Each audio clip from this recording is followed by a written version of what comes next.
Alrighty, in today's quick tutorial, I'm going to show you how to turn call waiting on or off on your Android phone. First, we're going to go to the phone app. And once you're in the phone app, you'll see three dots or three lines on either side of the app, depending on your phone.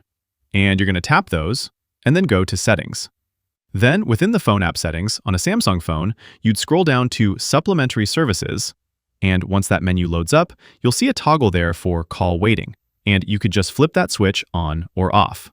If you have call waiting off and someone calls you while you're already on the phone with someone else, they'll simply get sent directly to your voicemail, or they'll hear a busy line tone. If you're not on a Samsung phone and you use something like a Google Pixel or another phone with stock Android, it's similar but with different menus. We'll go to the phone app, tap those lines to go to Settings, and then once you're in the settings, go to Calling Accounts. Here I see my SIM card, so I'll tap that and then go to Additional Settings. Here I have my call waiting toggle. Same thing, just turn it on or off depending on your preference. And that's it really.